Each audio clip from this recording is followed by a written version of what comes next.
আরে বাবা, সমস্ত বেলায়েতের সম্রাট যারা, বেলায়েতের সর্বোচ্চ মাকামের অধিকারী যারা, তাদের চাইতে রাসূলের সাহাবীদের মর্যাদা আরো বেশি, আর সাহাবীদের চাইতে খোলাফায়ে রাশিদিনের মর্যাদা আরো বেশি। সেই মাকামের লোক হলো মাওলা আলী রাদিয়াল্লাহু আনহু। কয়েকদিন আগে হুজুর, আমি নারায়ণগঞ্জ একটা প্রোগ্রামে গিয়ে বলতেছি, হযরত আলী কাররামাল্লাহু ওয়াজহাহু তিনাকে বেলায়েতের সম্রাট বলা যাবে না, বললে বেয়াদবি হবে। তো সবাই স্তব্ধ হয়ে গেছে। কই কি বেলায়েতের সম্রাট কেন বলা যাবে না? তখন আমি বললাম, বেলায়েত এটা নবুয়ত যে মাকাম, এর চেয়ে অনেক নিচের মাকাম। নবুয়তের পরের মাকামটা হলো খোলাফায়ে রাশিদিনের মাকাম, এরপরে আছে আরো অনেক মাকাম। তো নবীদের পরে গোটা উম্মতের মাঝে, নবীদের পরে গোটা উম্মতের মাঝে সবচেয়ে বড় মাকাম হলো খোলাফায়ে রাশিদিনের মাকাম, শাইখাইনের মাকাম। এখন শেরে খোদা মাওলা আলী রাদিয়াল্লাহু আনহু তিনি কিন্তু খোলাফায়ে রাশিদিনের অন্তর্ভুক্ত একজন ব্যক্তি। তাহলে মর্যাদার দিকে উনি কিন্তু নবুয়তের পরের যে মাকাম, ওই মাকামের অধিকারী। আর বেলায়েতের সর্বোচ্চ মাকাম আপনি গাউসুল আজম পর্যন্ত নিতে পারেন, আরো কিছু নিতে পারেন, কিন্তু যত বেলায়েত, শুধু ওলিত্ব, বেলায়েতের সমস্ত আউলিয়াদেরকে এক পাল্লায় রাখলে রাসূল করিম সাল্লাল্লাহু আলাইহি ওয়াসাল্লামের বড় সাহাবী যারা, তারা তো অনেক ঊর্ধ্বের কথা, মাওলা আলী তো অনেক ঊর্ধ্বের কথা।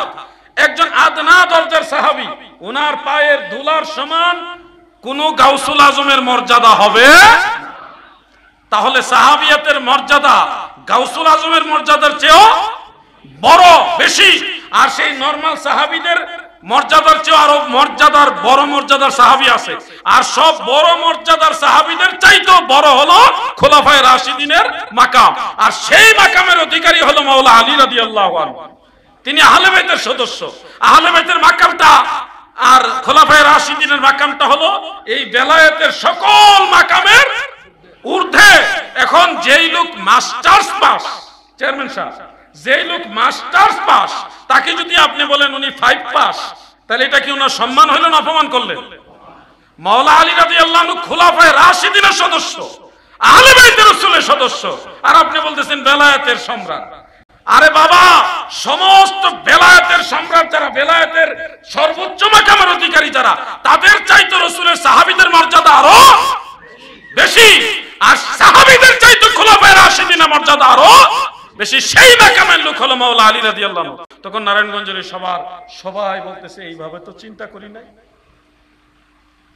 কেন এই কথাটা বললাম?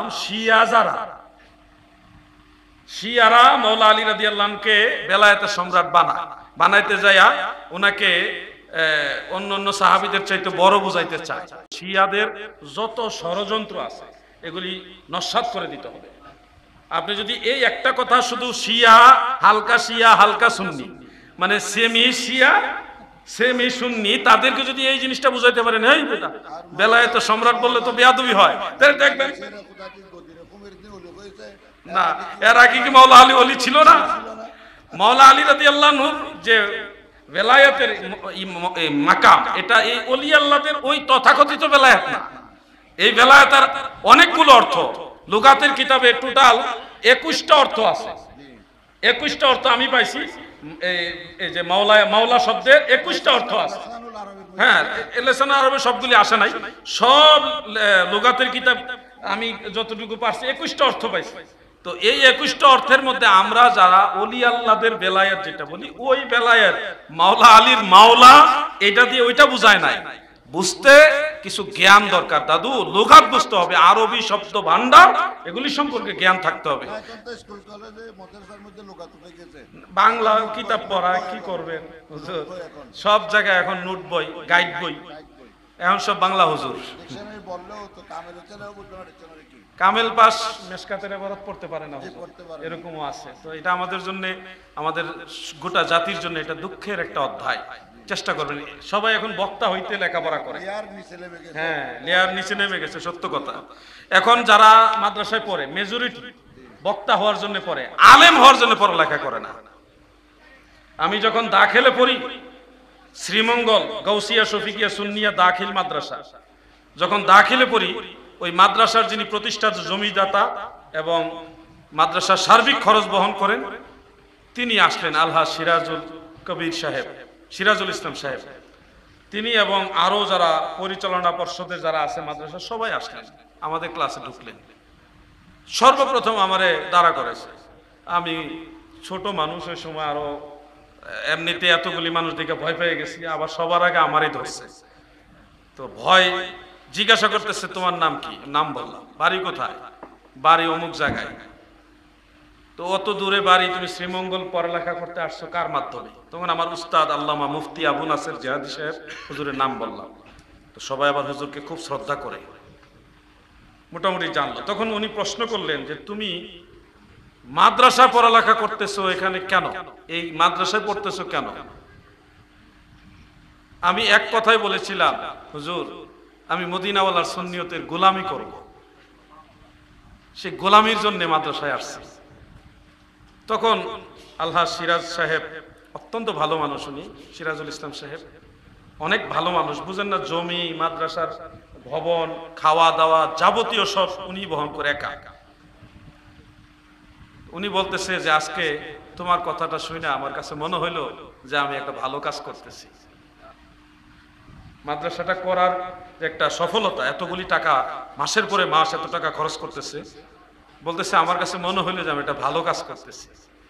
আলহামদুলিল্লাহ আমি আমার লেখাপড়া শেষ করে শ্রীমঙ্গল গিয়ে ওই মাদ্রাসার যিনি প্রতিষ্ঠাতা আলহাজ সিরাজুল ইসলাম সাহেব, ওনাকে আমি খুঁজে বের করে ওনার পায়ের মধ্যে চুমা খাইছি। এটা সুন্নতে সাহাবা, কদম বসি করা। উনি একটা ইয়েতে বসেছিলেন, সুন্দর পজিশনে পাইছি, পায়ের চুমা খাইছি, কারণ উনি দোয়া করেছিলেন এবং আমাকে যথেষ্ট সহযোগিতা করেছেন, বিদায় আমি লেখাপড়ার জন্য আরো উৎসাহ পাইছি। আমার উস্তাদদের পাইলে আমি এমন তো কদম বসি করি, হাতে চুমা খাই।